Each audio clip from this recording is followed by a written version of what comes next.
let's talk about the positives now. We'll come back. So the positives of going through a spiritual journey. I know it sounds like something that's far-fetched. I know it sounds like something that's impossible because most people have not experienced this. Most people haven't gone through this before. So they won't understand. You won't understand what are the positives when it comes to a spiritual journey. You will have a lot of losses in one positive and a lot of losses in one positive here and there. But the point of the journey and the I'd say the destination of this journey, not all of it, but part of it is healing. When you go through a spiritual journey, you will heal from the things that you didn't know were holding you back.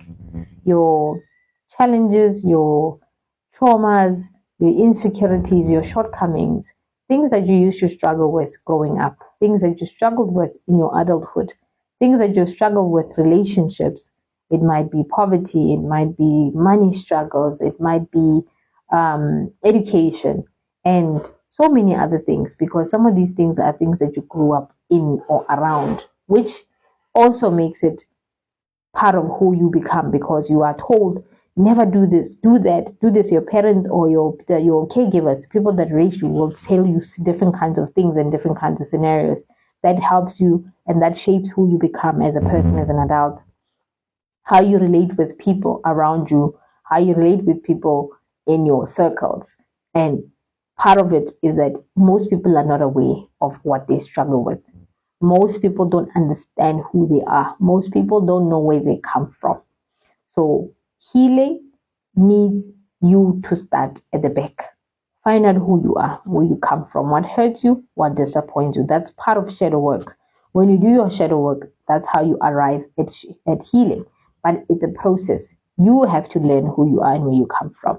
And once you know who you are, what hurts you, what disappoints you, what are your traumas, then you work on healing them, which is you will do better. You regulate your nervous system, you do better than your family members, you do better than you did before.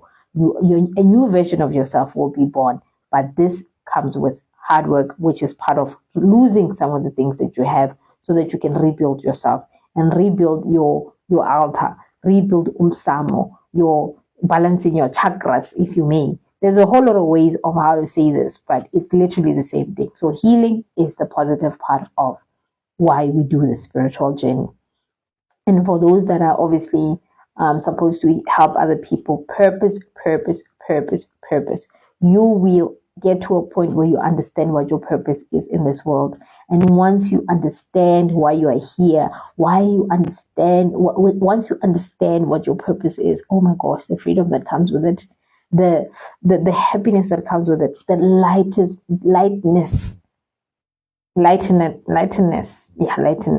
that comes with it is unmatched. Not even money can buy it. Once you find yourself in this world, nothing can buy it. Money, cards, Louis Vuitton will not. It's unmatched. Growth.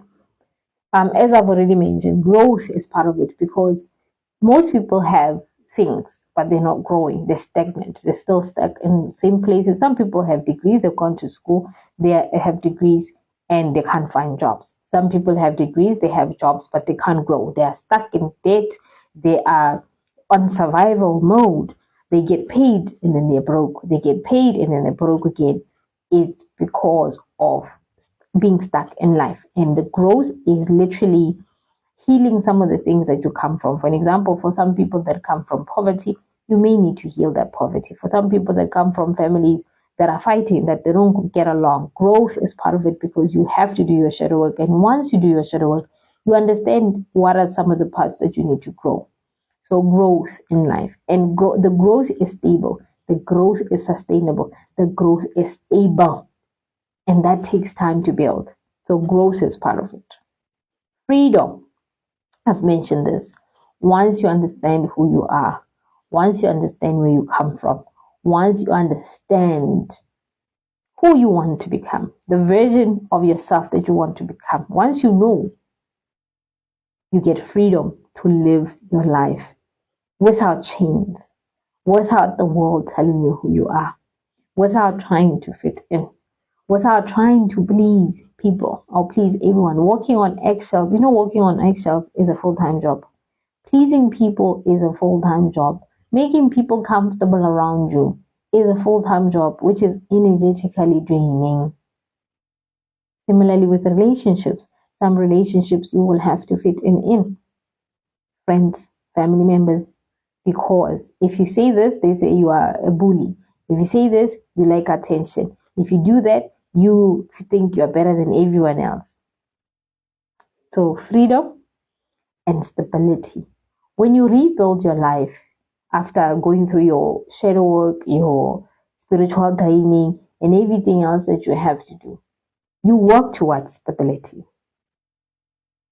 Especially if you're used to a life of survival. Most people are in survival mode, financially, relationshipically, emotionally, and spiritually as well, because we are not aligned with our spiritual selves. So we are always in survival mode in different kinds of ways.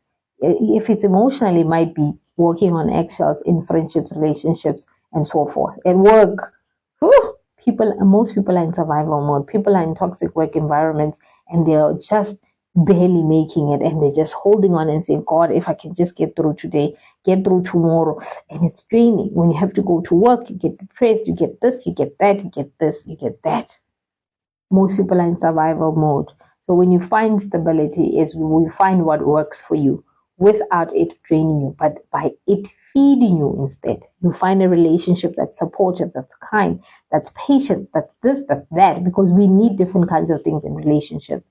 Also, career-wise, most people do what is available, but they don't do what they actually want to do. And if they don't find what they want, or they never figure out what they want, they just take what's available. So by building stability, you build something that is sustainable long-term, where you don't have to sacrifice yourself, where you don't have to overwork yourself, where you don't have to overly perform to stay in. You just need to show up and everything just falls into place. And stability takes time. But this is the result of going through a spiritual journey. And purpose, when we're talking about purpose, purpose can be in life generally. Hobbies, what you like to do.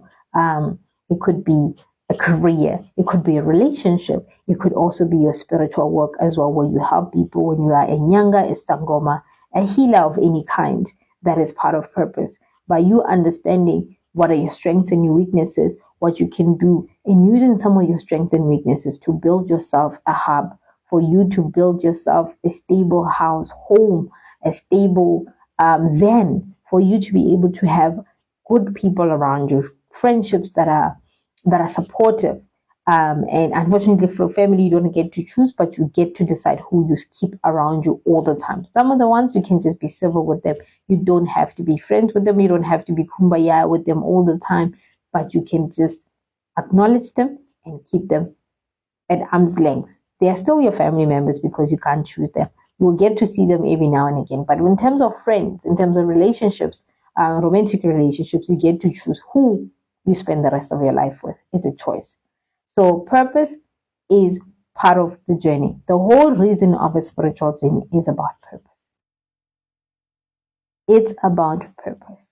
But it needs to start somewhere, and it's a journey. It may take years, months, whatever the case is, for each and every individual. So be patient with yourself and be kind. Enjoy the ride as much as it's uncomfortable. Ancestors and spirit guides are not working against you. They're working for you. They are trying to make you or help you live a better life. That is why most of us are called. That's why most of us are told to be spiritual or choose, because it's not necessarily a forceful thing, but it's a choice. Whether you choose it or you don't choose it, at the end of the day, there's always a struggle. There's going to be a struggle either way. But you must decide which one you're going to choose, because there's a reward with another one. And there's also another reward with the other one, whether it's positive or negative. So I love you all. I'll see you in the next video. I hope I've answered a lot of your questions. Love and light. Peace.